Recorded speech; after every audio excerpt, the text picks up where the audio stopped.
E aí, pessoal? Hoje a gente vai se aprofundar em uma confusão danada que tá rolando na política brasileira. É um negócio bem complicado envolvendo acusações, tipo, super sérias. É mesmo. E até ameaças de exílio, sabe?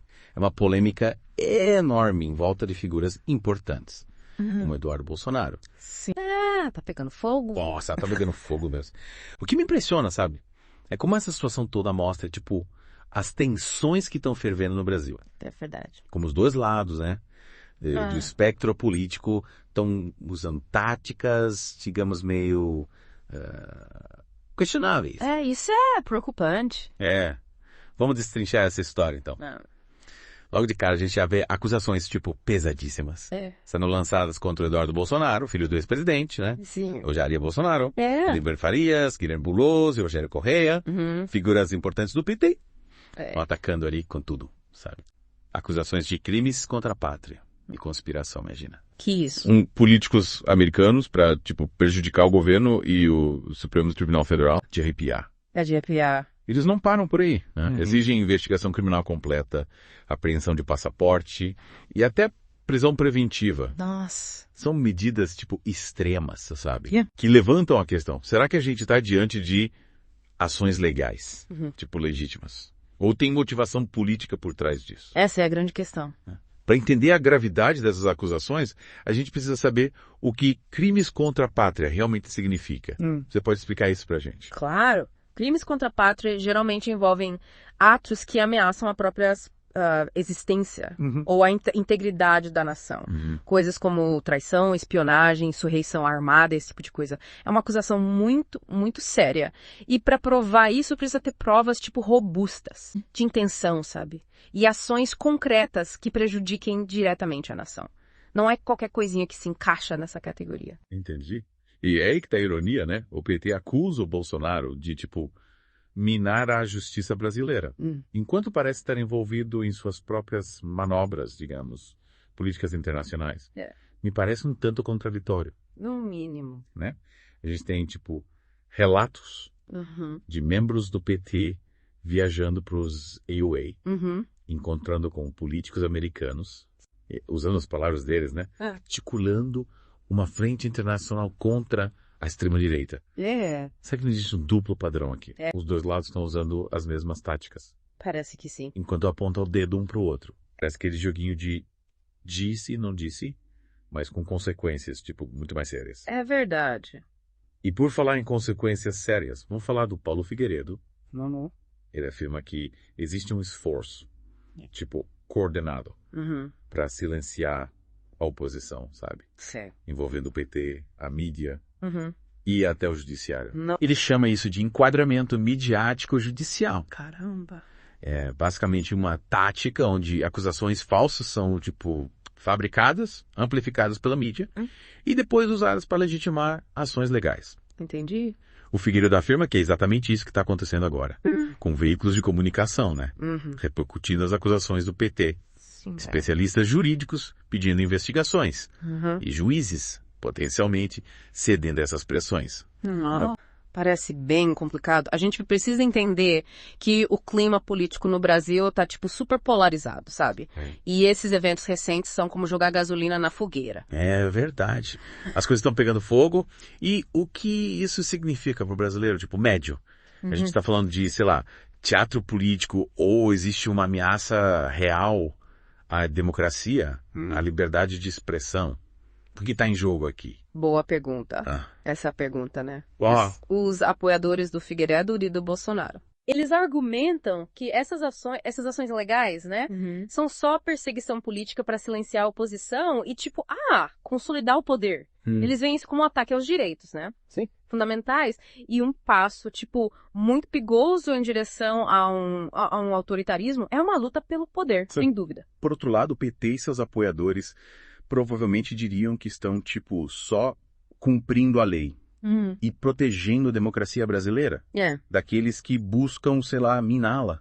Eles podem enxergar figuras como Figueiredo e Bolsonaro como, sei lá, ameaças à segurança e estabilidade nacional. Afinal, eles têm que defender o país, né? É complicado, né? É claro. É aqui que entender as nuances, né? Sim. A situação se torna, tipo, essencial. a verdade, como costuma acontecer, né? Provavelmente está em algum lugar entre esses dois extremos. Ok. Então vamos tentar, desvendar isso. Vamos. Quais são os principais argumentos, assim, de cada lado? Como a gente pode entender melhor essa disputa? O Figueiredo, por exemplo, ele tá usando a plataforma dele, né? Sim. Principalmente nos AUA, para pintar o Brasil como um país, à beira da tirania.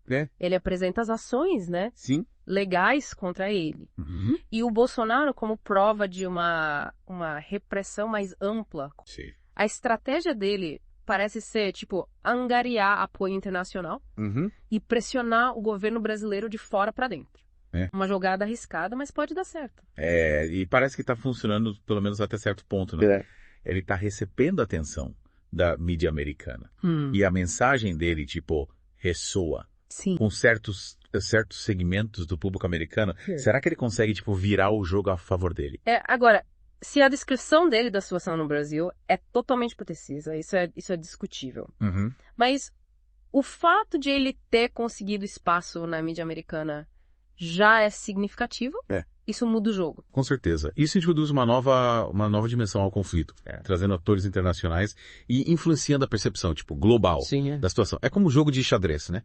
Cada movimento tem consequências imprevisíveis. Exatamente. E é aí que entra o potencial para consequências, imprevistas. Se o Figueiredo e o Bolsonaro conseguirem enquadrar isso como uma luta pela liberdade contra um regime, né? Sim. Opressor, isso pode encorajar, outros atores que buscam minar o atual governo brasileiro, é um efeito dominó, né? Por outro lado, se o PT e seus apoiadores forem vistos como, exagerados nas tentativas de silenciar a oposição, isso pode ter o efeito contrário. Sim. E alimentar ainda mais, né? A instabilidade e a polarização no Brasil. É como se estivessem jogando lenha na fogueira. Um ato de equilíbrio, delicado. Apostas são incrivelmente altas. O governo brasileiro precisa navegar por essa situação com muito cuidado. É como andar em uma corda bamba. É um jogo de xadrez político de alto risco. E cada movimento tem o potencial de gerar ondas que impactam não só o Brasil, mas também as suas relações com outros países. Uma decisão errada pode ter consequências, catastróficas. Sem dúvida. E não vamos esquecer o impacto sobre o próprio povo brasileiro. São eles que, no final das contas, né, vão sentir os efeitos dessas batalhas políticas, seja por meio da instabilidade econômica, agitação social, ou um senso, diminuído de segurança e confiança nas suas instituições. É o povo que paga o preço. É um lembrete, né? Meio brutal de que a política não é só um jogo abstrato, jogado por elites, em capitais distantes. Ela tem consequências muito reais para as pessoas. Com certeza. E é por isso que é tão importante se manter informado, né? Sim. Participar de discussões, ponderadas. E exigir responsabilidade daqueles que estão no poder. A democracia exige participação. É isso aí. Porque o futuro do Brasil e o bem-estar do seu povo depende disso. Sem dúvida. Se a gente for parar para pensar bem, né? Essa situação toda no Brasil, ela meio que destaca uma tendência, né? Que está acontecendo no mundo todo. De, polarização política, sabe? E os desafios que as democracias enfrentam para lidar com vozes dissidentes. Verdade, parece que o mundo está cada vez mais dividido, né? Total. E as mídias sociais, né? Elas meio que, amplificam essas tendências, sabe? Elas viram um terreno fértil para desinformação e para as bolhas de eco, né? E dificultam o diálogo, sabe? Construtivo.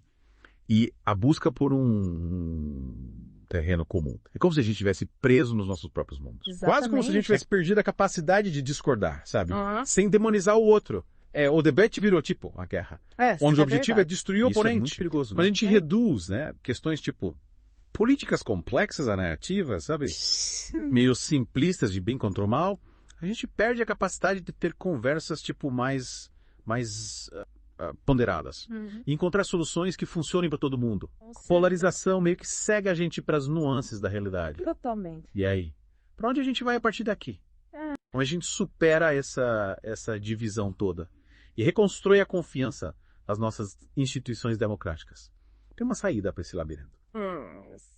Não tem uma resposta fácil, né?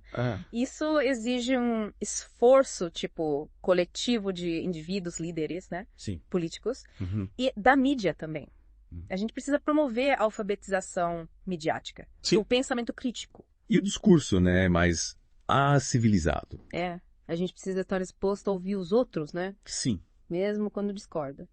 E entender que, muitas vezes, existem, múltiplas perspectivas, né? Sobre qualquer assunto. A empatia é fundamental para superar a polarização. Com certeza. E a gente precisa responsabilizar, né, nossos líderes pelas ações deles.